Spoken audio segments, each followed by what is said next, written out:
ಏನಿಲ್ಲ, just shake well before use ಅಷ್ಟೇ. ನಾವು ಕತ್ತಿ ಅಂತೀವಿ, ಹೊರಗಡೆ ಮಚ್ಚು ಅಂತಾರೆ.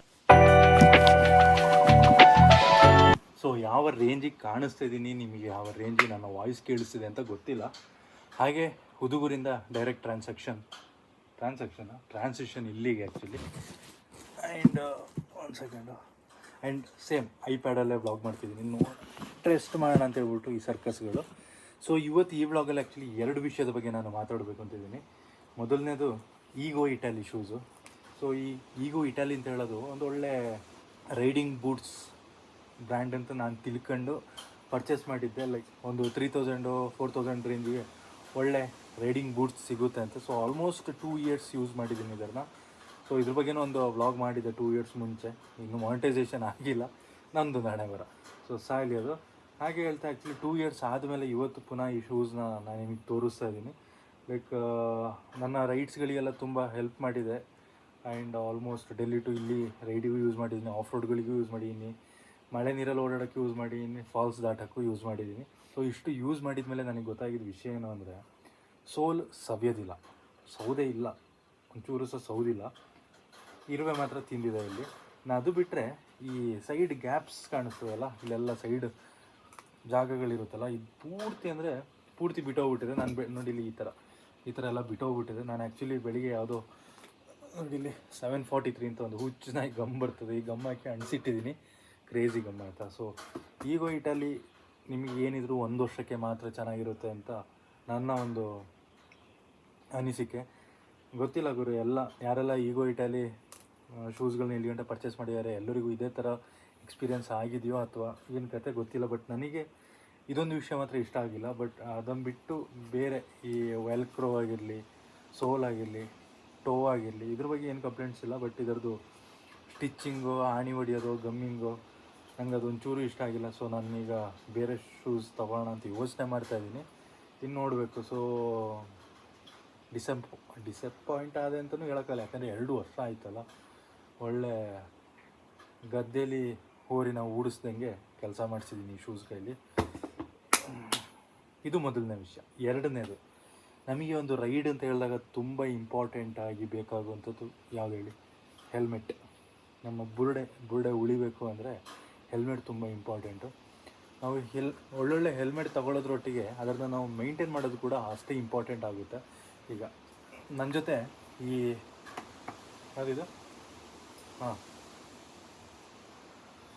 ಹೆಸರೇ ಮಾಡ್ತಾಬಿಟ್ಟಲ್ಲ ಗುರು, ಆ್ಯಕ್ಸರ್, ಸಾರಿ, ಎಷ್ಟು ಆಬ್ಸೆಂಟ್ ಮೈಂಡ್ ನೋಡಿ. ಸೊ ಈ ಆ್ಯಕ್ಸರ್ ಹೆಲ್ಮೆಟ್ ತಗೊಂಡು ಈಗ ಆಲ್ಮೋಸ್ಟ್ 2 ಇಯರ್ಸೇ ಆಯ್ತಾ ಬಂತು ಅಂತ ತಿಳ್ಕೊಳ್ತೀನಿ. ಸೊ KTM ಇರ್ಬೇಕಾದ್ರೆ ಈ ಹೆಲ್ಮೆಟ್ ತಗೊಂಡು ತುಂಬ ಒಳ್ಳೆ ಹೆಲ್ಮೆಟ್ ಆಯಿತಾ, ಒಳ್ಳೆ ಕಂಫರ್ಟೇಬಲ್ ಆಗಿದೆ, ಗ್ರಾಫಿಕ್ಸ್ ಕೂಡ ಚೆನ್ನಾಗಿದೆ. ಗ್ರಾಫಿಕ್ಸ್ ಇಲ್ಲಿ ಗಂಟೆ ಎಲ್ಲೂ ಎದ್ದು ಬಂದಿರೋದು ಅಥವಾ ಬಿಸಿಲಿಗೆ ಅಂತ ಗೊತ್ತಲ್ಲ, ಡ್ರೈ ಆಗಿ ಸ್ಟಿಕ್ಕರ್ ಕಿತ್ತು ಬರೋದು ಏನೂ ಆಗಲೇ ಇಲ್ಲ. ಅವತ್ತಿಂದ ಇವತ್ತು ಗಂಟೆ ತುಂಬಾ ಚೆನ್ನಾಗಿ ಪರ್ಫಾರ್ಮೆನ್ಸ್ ಅಂತ ಹೇಳೋಕ್ಕಾಗೋದಿಲ್ಲ, ಕಂಫರ್ಟ್ನೆಸ್ ಕೊಟ್ಟಿದೆ. ಅದರೊಟ್ಟಿಗೆ ಸೇಫ್ಟಿ ಕೂಡ ಕೊಟ್ಟಿದೆ. ಅದರೊಟ್ಟಿಗೆ ಸಣ್ಣ ಪುಟ್ಟ ಇಲ್ಲೆಲ್ಲ ಬೋಲ್ಟ್ಗಳು ಕಟ್ಟಾಗೋದು ಅದು ಇದೆಲ್ಲ ಆಯ್ತಿತ್ತು, ಅದೆಲ್ಲ ರೀಪ್ಲೇಸ್ಮೆಂಟ್ ಸಿಗುತ್ತೆ, ಅದೆಲ್ಲ ಹಾಕ್ತಾಯಿದ್ದೆ. ಆ್ಯಂಡ್ ಇದರಲ್ಲಿ ನಾನು ಆ್ಯಕ್ಚುಲಿ ಗೋಪ್ರೋ ಮೌಂಟು, ಕೇಬಲ್ಸು ಏನೆಲ್ಲ ಫಿಕ್ಸ್ ಮಾಡಿಟ್ಟಿದ್ದೀನಿ ಗುರು. ಸೊ ಈಗ ನಿಮಗೆ ಗೊತ್ತಿದ್ದಂಗೆ ಮಳೆಗಾಲ, ಇದು ಪಕ್ಕಾ ಹುಚ್ಚನಾಗಿ ಮಳೆಗಾಲ. ಸೊ ಇಂಥ ಟೈಮಲ್ಲಿ ಹೆಲ್ಮೆಟ್ಗಳು ಸ್ಮೆಲ್ ಬರೋಕ್ಕೆ ಸ್ಟಾರ್ಟ್ ಆಗುತ್ತೆ. ನಾವು ತುಂಬ ವೇರ್ ಮಾಡಿ ಸ್ಮೆಲ್ ಬರಲಿಕ್ಕೆ ಸ್ಟಾರ್ಟ್ ಆಗುತ್ತೆ ಬಿಕಾಸ್ ಆಫ್ ಮಾಯಿಶ್ಚರ್. ಅದು ಅಲ್ಲದೆ ಬಿಸಿಲಲ್ಲಿ ಹೋಗ್ತಿದ್ದೀರಾ ಅಂದರೆ ತುಂಬ ಬೆವರ್ತಾ ಇರ್ತೀವಿ, ಅದರೊಟ್ಟಿಗೆ ಆ ಬೆವ್ರು ಕೂತು ಸ್ಮೆಲ್ ಬಂದು ನೀವು ಎಷ್ಟೇ ಒಗೆದ್ರೂ ಹಾಗಾಗಿ ಈ ಮಳೆಗಾಲದಲ್ಲೆಲ್ಲ ಒಗೆದು ಒಣಗ್ಸೋಕ್ಕೆ ಸಾಧ್ಯ ಇದೆ, ಇಲ್ಲದೇನಿಲ್ಲ. ಬಟ್ ಟೈಮ್ ಹಿಡಿತದೆ, ಎಮರ್ಜೆನ್ಸಿಗೆಲ್ಲ ಆಗೋದಿಲ್ಲ.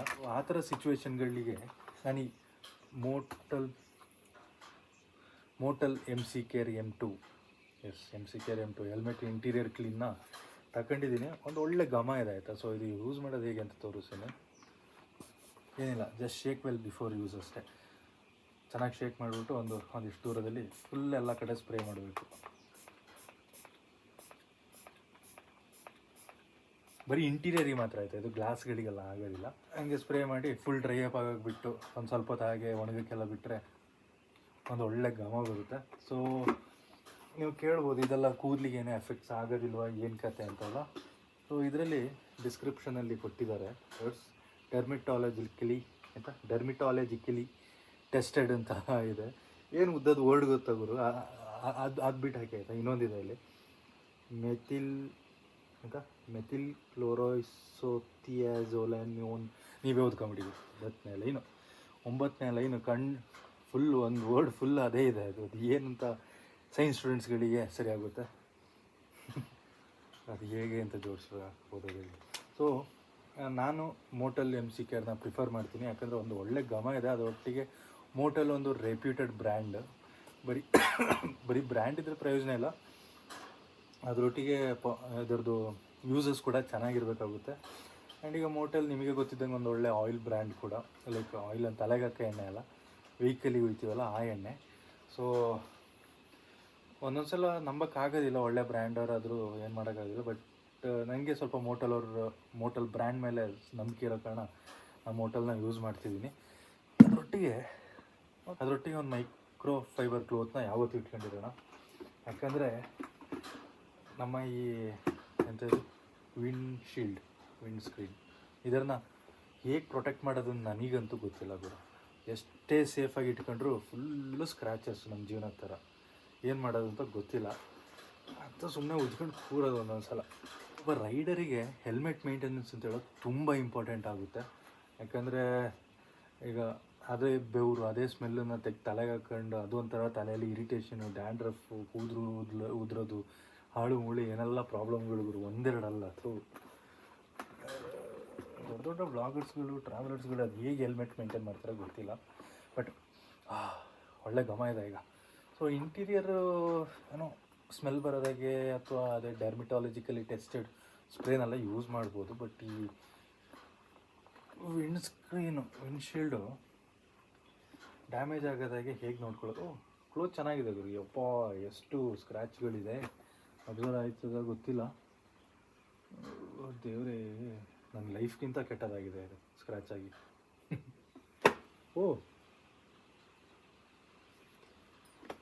ತುಂಬ ಕ್ಲೀನಾಗಿದೆ ಗುರು. ನಾನು ಆ್ಯಕ್ಚುಲಿ ಇದು ಆನ್ಲೈನಲ್ಲಿ ತರಿಸಿದೆ ಆಯಿತಾ. 3 ಪೀಸಿಗೆ 400 rupees ಕೊಟ್ಟು ತರಿಸಿದ್ದೀನಿ. ಸೊ ಆಬ್ವಿಯಸ್ಲಿ ಕ್ಲೀನ್ ಆಗಲೇಬೇಕಲ್ಲ. iPad 10th ಜನರಿಂದ iPad 10th ಜನ್ನಿಂದ ಗೋಪ್ರೋಕ್ಕೆ ಶಿಫ್ಟ್ ಆಗಿದ್ದೀನಿ. ಆ್ಯಂಡ್ ಇವತ್ತು ಬೇರೆ ಪರ್ಸ್ಪೆಕ್ಟಿವಲ್ಲಿ ನಿಮಗೆ ವೀಡಿಯೋಸ್ ತೋರಿಸ್ತಾ ಇದ್ದೀನಿ. ಅಂದರೆ ಗೋಪ್ರೋ ಹೀರೋ 10ನ ಎದೆಗೆ ಸಿಗಿಸ್ಕೊಂಡಿದ್ದೀನಿ. ಸೊ ಇದೊಂಥರ ಚೆನ್ನಾಗಿರ್ತದೆ ಗುರು ವ್ಲಾಗ್ ಮಾಡೋಕ್ಕೆ.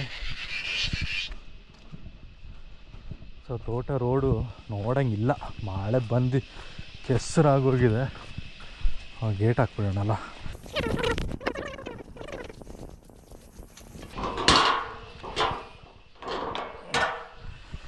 ಅಲ್ಲೇ ಸ್ವಲ್ಪ ಕೆಲಸ ಇತ್ತು ಅಂತೇಳಿ ಏಣಿ, ಲ್ಯಾಡರ್ ಅದನ್ನು ರೋಡಲ್ಲಿ ಇಟ್ಟಿದ್ದೆ, ತಗೊಂಬಂದುಬಿಡೋಣ. ಆ್ಯಂಡ್ ಈ ಗಿಡಗಳು ಏನಂತ ಗೊತ್ತಾ, ಯಾವುದಂತ ಗೊತ್ತಾ? ಅರಿಶಿಣ ಗಿಡಗಳು, ಆ್ಯಕ್ಚುಲಿ ಟರ್ಮರಿಕ್ ಗಿಡಗಳು. ಅಲ್ಲಿ ಒಂಚೂರು ಇಲ್ಲೊಂಚೂರೆಲ್ಲ ನೆಟ್ಟಿಟ್ಟಿರೋದು. ಹೋಮ್ ಸ್ಟೇಗೆ ಹೋಗ್ಬೇಕಾದ್ರೆ ಒಂದು ಒಳ್ಳೆ ಆ್ಯಂಬಿಯಂಟಾಗಿ ಕಾಣುತ್ತಲ್ಲ. ಅಲ್ಯೂಮಿನಿಯಂ ಏಣಿ ಇಲ್ಲಿ ನೋಡೋಕ್ಕೆ ಇಟ್ಟು ದಪ್ಪ ಕಾಣಿಸ್ತಿರ್ಬೋದು, ಆದರೆ ವೆಯ್ಟ್ಲೆಸ್ ಅಂದರೆ 0 ಅಲ್ಲ, ವೆಯ್ಟ್ ಇದೆ. ಬೇರೆ ಏಣಿಗಳಷ್ಟು ಗೊತ್ತಾಗೋದಿಲ್ಲ, ಫೀಲ್ ಆಗೋದಿಲ್ಲ.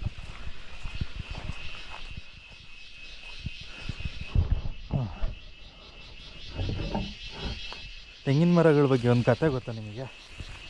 ಲೈಕ್ ಈಗ ತೆಂಗಿನ ಮರದ ಹತ್ರ ಬೇರೆ ಯಾವ್ದಾದ್ರು ಕಾಡು ಮರಗಳು ಬೆಳೆದ್ರೆ ಆ ಕಾಡು ಮರದಿಂದ ತಪ್ಪಿಸ್ಕೊಳ್ಬೇಕು ಅಂತೇಳಿ ಬೇರೆ ಕಡೆಗೆ ಬೆಂಡಾಯ್ತವೆ ಅಂತೆ. ಹಾಗೆ ನಮ್ಮ ಮನೆ ಹತ್ರ ಇರೋ ತೆಂಗಿನ ಮರಗಳ ಕತೆ. ಮಳೆ ಅಂತೂ ಬೆಳಿಗ್ಗೆಯಿಂದ ಆಕಾಶ ತೂತ ಆದಂಗೆ ಬೀಳ್ತಾ ಇದೆ ಗುರು.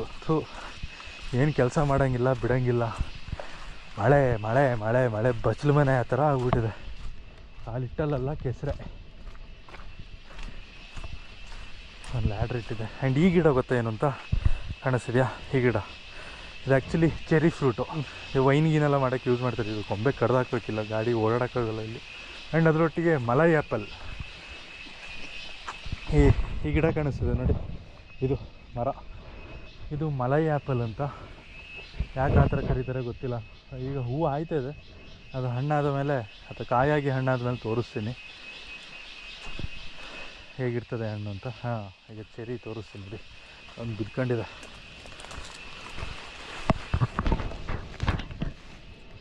ನೋಡಿದೆ ಚೆರಿ ಹಣ್ಣು ಅಂದರೆ